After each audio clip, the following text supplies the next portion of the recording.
Règle de base, mais il faut savoir qu'il y a quand même pas mal de petits déséquilibres qui peuvent être silencieux également.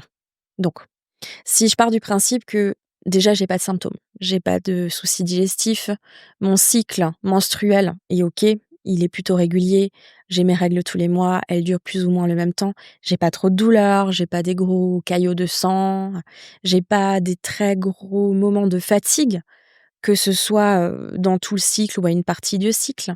Je vais pas avoir d'autres, symptômes type syndrome prémenstruel. Je vais plutôt bien manger, de façon équilibrée, je bouge, je m'hydrate bien. Si tout ça, c'est fait, on va dire, dans les règles de l'art et que je vais bien, je me sens bien, je dors bien aussi, j'ai envie de dire: «Bon, c'est déjà waouh!»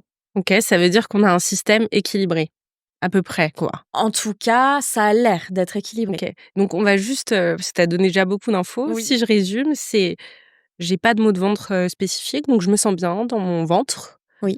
Mon cycle est OK, Mmh.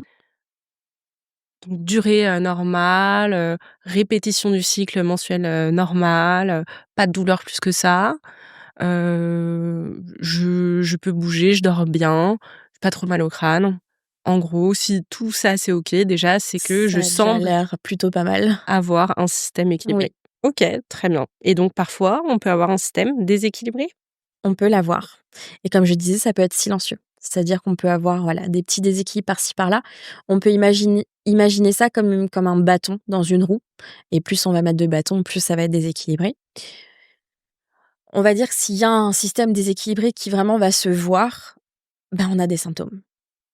OK. On a des symptômes, on peut avoir un sommeil qui peut être perturbé, on peut avoir des gros moments de fatigue dans la journée, des cycles irréguliers, on peut avoir des troubles digestifs. On peut avoir aussi des espèces de moments, comme du brouillard mental, difficulté à trouver le mot juste.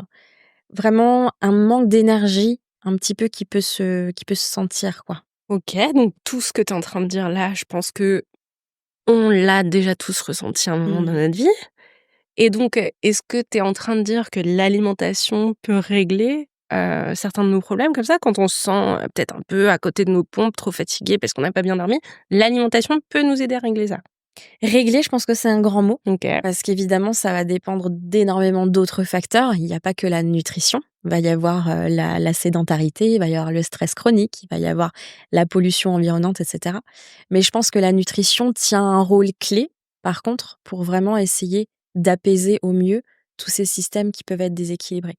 On a la possibilité, avec la nutrition, de commencer à faire un chemin qui soit, vraiment vers la régulation de tout ça. Parfait, très bien. Donc en tout cas, j'ai noté tout ce que tu dis. Ça c'est un sujet général, mais pourquoi c'est encore plus important dans la fertilité? Dans la fertilité, ce qui est hyper important, c'est la balance bénéfice-risque. C'est-à-dire qu'on est dans un moment de vie où on va donner la vie. Et tout ça, il y a besoin que chaque étape puisse être mise en place de façon optimale. Je te donne un exemple. Là, je vais aller un peu dans un petit détail, mais qui a son importance. Je vais te parler de la mitochondrie. La mitochondrie, c'est un élément cellulaire qu'on a dans quasiment toutes les cellules de notre corps. C'est comme une mini centrale électrique. La mitochondrie, elle est là pour que ta cellule respire. Elle permet la respiration cellulaire, mais surtout la création d'ATP. Ça, c'est l'énergie. C'est vraiment l'énergie de notre corps. La préconception, donc le moment, déjà, un ovocyte, donc un ovule, qui doit arriver à maturation et qui puisse ressortir au moment de l'ovulation dans ton cycle, il a besoin d'énormément d'énergie juste pour arriver à croissance.